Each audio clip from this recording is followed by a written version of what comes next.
राधे राधे। माघ शुक्ल पक्ष की जया एकादशी की मुख्य पौराणिक कथा। आप सबका स्वागत है मेरे चैनल में। आज हम इस कथा को सुनेंगे। माल्यवान गंधर्व और पुष्पवती अप्सरा से जुड़ी है, जिन्हें अनजाने में इस व्रत के प्रभाव से पिशाच योचनी में मुक्ति मिली थी। एकादशी के दिन तुलसी माता की विशेष कथा सुनने का भी विधान है, जो उनकी अटूट भक्ति को दर्शाती है। पद्म पुराण के अनुसार स्वर्ग के राजा इंद्र के दरबार में माल्यवान नामक गंधर्व और पुष्पावती नाम की अप्सरा थी। एक बार गायन के दौरान दोनों एक दूसरे से मोहित हो गए और उन्होंने वहाँ पे अपमान कर दिया, तो उनको राजा इंद्र ने श्राप दे दिया और उनको धरती पे भेज दिया। वे हिमालय के दुर्गम क्षेत्रों में अत्यंत कष्ट भोगने लगे। माघ मास के शुक्ल पक्ष की एकादशी के दिन ठंड और दुख के कारण उन्होंने न कुछ खाया और न ही रात भर सो सके। अनजाने में हुए इस निर्जला व्रत और जागरण के प्रभाव से ही भगवान विष्णु प्रसन्न हो गए और उनको पिशाच योनि से मुक्त कर दिया गया और अपने दिव्य स्वरूप में वो वापस आ गए। और एक कथा है तुलसी माता की प्रेरक कथा। एकादशी व्रत के दौरान तुलसी पूजन का विशेष महत्व है। एक प्रचलित लोक कथा के अनुसार एक बुढ़िया रोज तुलसी को सींचती थी और माता से प्रार्थना करती थी कि उसे ग्यारस यानी कि एकादशी की मौत और भगवान कृष्ण का कांधा मिले। जब बुढ़िया का अंतिम समय आया तो गांव के लोग उसे उठा नहीं पा रहे थे। तब भगवान कृष्ण एक बालक के रूप में आए और उन्होंने बुढ़िया को कांधा दिया, जिससे उसकी अंतिम इच्छा पूरी हो गई। मान्यता है कि एकादशी के दिन तुलसी माता स्वयं निर्जला व्रत रखती हैं, इसीलिए इस दिन उन्हें जल अर्पित नहीं किया जाता है। जया एकादशी पे भगवान विष्णु को तुलसी दल यानी कि तुलसी के पत्ते अर्पित करना अत्यंत फलदायी माना जाता है। इस दिन चावल का सेवन नहीं किया जाता है और एकादशी के दूसरे दिन द्वादशी वाले दिन शुभ मुहूर्त में पारण किया जाता है। व्रत का पारण करना अति आवश्यक होता है।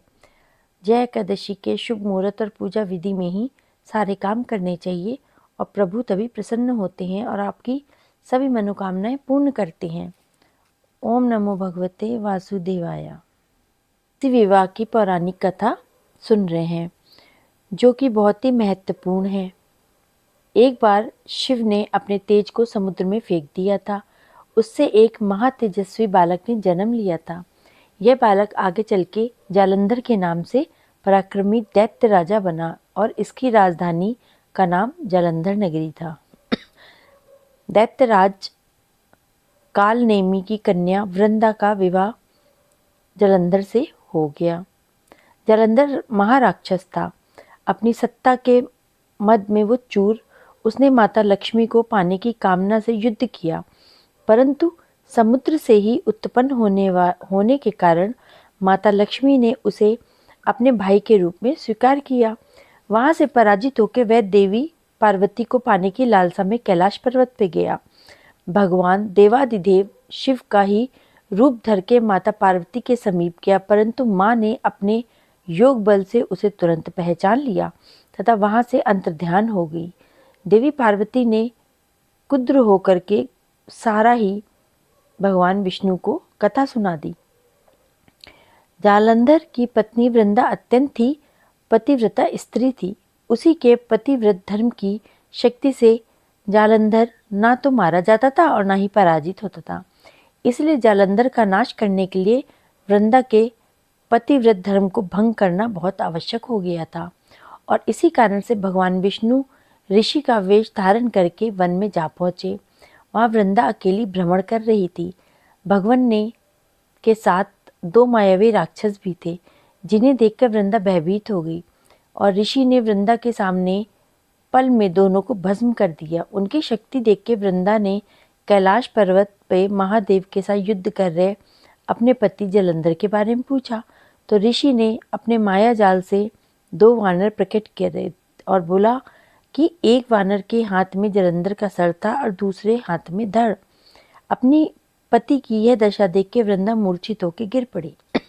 होश में आने के बाद उन्होंने ऋषि रूपी भगवान से विनती की कि वह उसके पति को जीवित कर दे। भगवान ने अपनी माया से पुनः जालंधर को उसका सर धड़ से जोड़ दिया और जीवित कर दिया, परंतु स्वयं भी वह उसी शरीर में प्रवेश कर गए। वृंदा को इस छल का तनिक भी आभास न हुआ था। जालंधर बने भगवान के साथ वृंदा पतिव्रता का व्यवहार करने लगी, जिससे उसका सतीत्व भंग हो गया। ऐसा होते ही वृंदा का पति जालंधर युद्ध में हार गया। इन सारी लीला का जब वृंदा को पता चला तो उसने क्रुद्ध होकर भगवान विष्णु को हृदयहीन शिला होने का श्राप दे दिया। अपने भक्त के श्राप को भगवान विष्णु से जी ने स्वीकार कर लिया और शालिग्राम पत्थर बन गए। सृष्टि के पालनकर्ता के पत्थर बन जाने से ब्रह्मांड में असंतुलन की स्थिति पैदा हो गई। यह देख के सभी देवी देवता ने वृंदा से प्रार्थना की कि वह भगवान विष्णु को श्राप से मुक्त कर दे। वृंदा ने भगवान विष्णु को श्राप मुक्त कर स्वयं आत्मदाह कर लिया। वहाँ पे वृंदा भस्म हुई और वहीं पे तुलसी का पौधा उग गया। भगवान विष्णु ने वृंदा से कहा, हे वृंदा, तुम अपने सतीत्व के कारण मुझे लक्ष्मी से भी अधिक प्रिय हो गई हो। अब तुम तुलसी के रूप में सदा मेरे साथ रहोगी। तब से हर साल कार्तिक महीने की देवउठनी एकादशी का दिन तुलसी विवाह के रूप में मनाया जाता है। जो भी मनुष्य मेरे शालिग्राम रूप के साथ तुलसी विवाह करेंगे उसे इस लोक और परलोक में विलुप्त यश की प्राप्ति होगी और उसी दैत्य जालंधर की यह भूमि जालंधर नाम से विख्यात हो गई। सती वृंदा का मंदिर मोहल्ला कोट किशनचंद में स्थित है। कहते हैं कि इस स्थान पर एक प्राचीन गुफा भी थी जो सीधी हरिद्वार तक जाती थी। सच्चे मन से 40 दिन तक सती वृंदा देवी के मंदिर में पूजा करने से सभी मनोरथ पूर्ण होती हैं। जिस घर में तुलसी होती है वहाँ पे यम के दूत की असमय नहीं होता है। मृत्यु के समय जिस प्राण मंजरी रहित तुलसी और गंगा जल मुख में रख के निकल जाते हैं वे पापों से मुक्त होकर बैकुंठ धाम को प्राप्त होते हैं।